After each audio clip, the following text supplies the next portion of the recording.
ایک ایسا انسان جس نے حکم دیا کہ میرے مرنے کے بعد میرے جسم کو جلا کر راکھ کر دینا۔ بیٹو، میرے گناہ اتنے ہیں کہ میں کیسے اپنے رب کی بارگاہ میں پیش ہوں گا۔ اور ایک ایسا آدمی جس نے 101 لوگوں کا قتل کیا، پھر بھی اللہ تعالیٰ نے اس کی مغفرت کیسے فرما دی؟ ان تمام سوالوں کے جوابات آج ہم قرآن و حدیث کی روشنی میں جاننے کی کوشش کریں گے۔ حضرت ابو ہریرہ رضی اللہ تعالی عنہ سے روایت ہے، نبی کریم صلی اللہ علیہ وآلہ وسلم نے فرمایا، ایک ایسا بدبخت انسان بھی روح زمین پر گزرا ہے جس نے پوری زندگی اللہ کی نافرمانی کی۔ اس نے لوگوں کے حقوقوں پر قبضہ کیا، بڑے بڑے ظلم اور ستم اس نے غریبوں پر کیے، کوئی دنیا میں ایسا گناہ نہ تھا اس نے کیا۔ جب اس کا وقت وصال قریب آن پہنچا تو اس نے اپنے بیٹوں اور اپنے خاندان والوں کو اکٹھا کیا اور اس نے کہا کہ میری آخری خواہش یہی ہے کہ میرے مرنے کے بعد میرے جسم کو جلا کر راکھ کر دیا جائے اور اسے دریا میں بہا دیا جائے۔ خاندان والوں نے پوچھا کہ تم اپنے ساتھ اتنا بڑا ظلم اور ستم کیوں کروانا چاہتے ہو، حالانکہ تم مسلمان ہو، تم اللہ اور اس کے دین کو ماننے والے ہو۔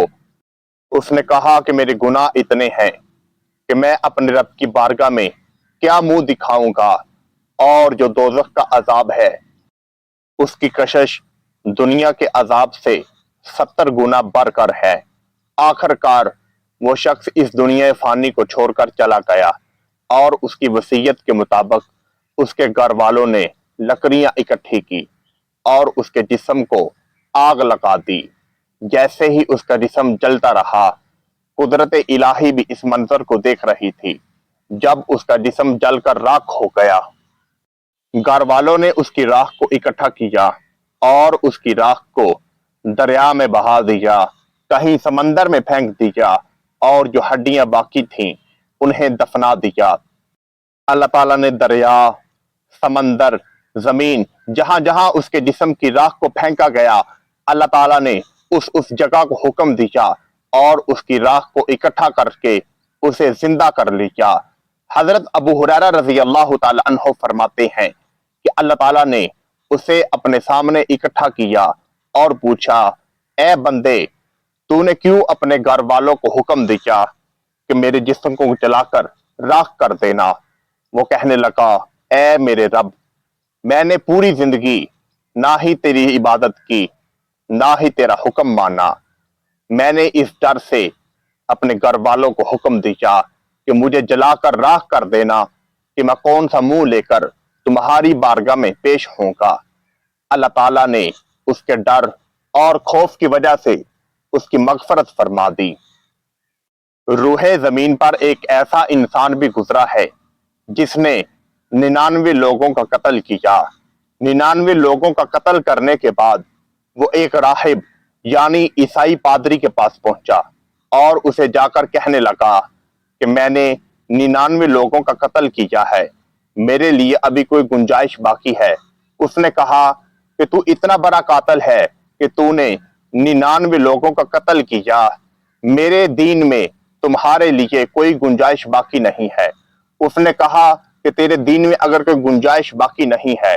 اس نے اس پادری کو بھی قتل کر دیا۔ قتل کرنے کے بعد وہ آگے چل پڑا۔ جیسے ہی چلتا چلتا وہ ایک مسلمانوں کے عالم کے پاس پہنچا۔ اس نے اپنا سارا واقعہ ماجرا اس عالم کو سنایا۔ اس عالم نے سارا واقعہ ماجرا سننے کے بعد کہا، بے شک تیرے گناہ تو بہت زیادہ ہیں، مگر ایک جگہ ایسی ہے جہاں تیری مغفرت ہو سکتی ہے۔ وہ قاتل اس عالم کے یہ الفاظ سن کر بہت خوش ہوا۔ اس نے کہا کہ جلدی جلدی مجھے وہ پتہ بتاؤ۔ اس عالم نے کہا کہ یہاں سے کچھ دور فاصلے پر کچھ اللہ کے نیک لوگوں کی بستی ہے، تم وہاں چلے جاؤ اور انہیں جا کر اپنا سارا واقعہ سناؤ۔ وہ 99 لوگوں کا قاتل اللہ کے نیک بندوں کی بستی کی طرف چل پڑا۔ چلتا چلتا جیسے ہی وہ راستے میں پہنچا تو اللہ کے حکم سے اس کے جسم سے اس کی روح نکل گئی۔ آخر کار وہ درمیان میں ہی اس دنیا فانی کو چھوڑ کر چلا گیا۔ رحمت کے فرشتے اور عذاب والے فرشتے اس کی روح کو لینے کے لیے پہنچے۔ رحمت والے فرشتے کہنے لگے کہ ہم اسے اپنے ساتھ لے کر جائیں گے، اور عذاب والے فرشتے کہنے لگے کہ اس نے پوری زندگی ایک نیک عمل بھی نہیں کیا، اور تم کس بدولت اسے اپنے ساتھ لینا چاہتے ہو۔ آخر کار اللہ کے حکم سے ایک فرشتہ انسانی شکل میں حاضر ہوا، اور وہ ان دونوں سے پوچھنے لگا کہ تم آپس میں کیوں جھگڑا کر رہے ہو۔ فرشتوں نے انہیں سارا واقعہ ماجرا بتانا شروع کیا کہ یہ انسان ہے، اس نے پوری زندگی ایک بھی نیک عمل نہیں کیا، اس نے 100 لوگوں کا قتل کیا ہے، اور یہ رحمت والے فرشتے کہہ رہے ہیں کہ ہم اسے جنت میں داخل کریں گے۔ رحمت والے فرشتے کہنے لگے کہ ہمیں معلوم ہے اس نے اپنی پوری زندگی ایک نیک کام بھی نہیں کیا، اس نے بہت سارے لوگوں کا قتل کیا ہے، مگر یہ اپنے توبہ کے ارادے سے اللہ کے نیک بندوں کے پاس پہنچنے ہی والا تھا، اور جیسے ہی ان کی بستی کے اندر داخل ہوا تو اللہ تعالیٰ نے اس کی روح کو قبض کر لیا۔ وہ فرشتہ جو انسانی شکل میں آیا تھا وہ ان سے کہنے لگا کہ تم ایسا کرو کہ جتنے قدم اس کے باقی رہ گئے ہیں اللہ کے نیک بندوں کے پاس پہنچنے والے، اور اس کے پیچھے والے قدموں کو ناپو، اگر اس کے قدم زیادہ ہوئے تو اس کو بخش دیا جائے گا، اگر اس کے قدم کم ہوئے تو اسے دوزخ کی عذاب میں یعنی آگ میں ڈال دیا جائے گا۔ آخر کار فرشتوں نے ایسا ہی کیا، اس کے پاؤں کو ناپا گیا۔ رحمت والے فرشتے کہنے لگے کہ اس کے جو آخری قدم پڑے ہیں، جو اس نے اللہ اور اس کے رسول کی رضا کی خاطر یعنی نیکی کے کام کے لیے بڑھائے ہیں، وہ زیادہ ہیں۔ اور گناہوں والے فرشتے کہنے لگے بے شک اس نے جو گناہوں کے لیے قدم بڑھائے تھے وہ کم ہیں۔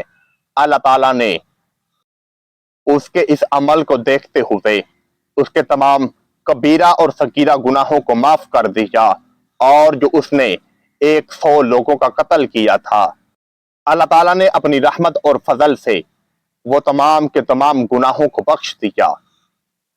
اس واقعہ کو حضور کے ایک صحابی حضرت ابو سعید سعد بن مالک بن سنان الخدری نے روایت کیا تھا، بے شک اس کی رحمت کے دروازے ہر وقت کھلے ہیں۔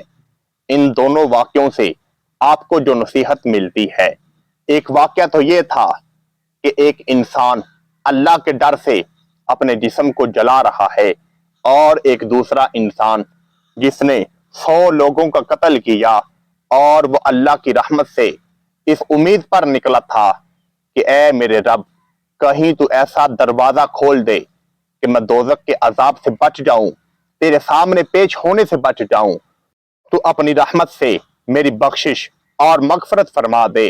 اور آخر کار آپ نے واقعہ کو سنا کہ جیسے ہی وہ اللہ کے نیک لوگوں کی بستی کے درمیان داخل ہوا، اللہ کے نیک لوگوں کی بستی کے درمیان داخل ہونا تو ایک بہانہ تھا، یہ تو صرف اس کی رحمت تھی کہ اس نے اپنے بندے کو بخشنا تھا۔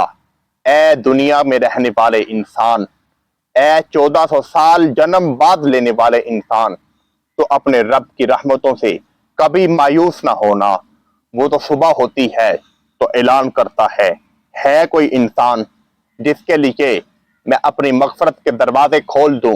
شام ہوتی ہے تو وہ فرشتوں کو کہتا ہے جا کر سنو، کوئی ایسا انسان ہے جو مجھ سے رزق طلب کر رہا ہو، جو مجھ سے کوئی مغفرت مانگ رہا ہو، میں اس کو عطا کر دوں، میں اس کو بخش دوں۔ مگر اے نادان انسان، تو پرندوں سے بڑھ کر بھی ایک ناجب ہے۔ ناجب سے مراد کہ بدبخت ہے، تجھے اپنے رب سے مانگنے کا سلیقہ ہی نہیں آ رہا۔ اللہ تعالیٰ سے دعا ہے کہ یا الہی اپنے حبیب حضرت محمد صلی اللہ علیہ وآلہ وسلم کے صدقے ہماری بخشش اور مغفرت فرما، اور تمام مسلمانوں پر اپنا رحم اور کرم فرما۔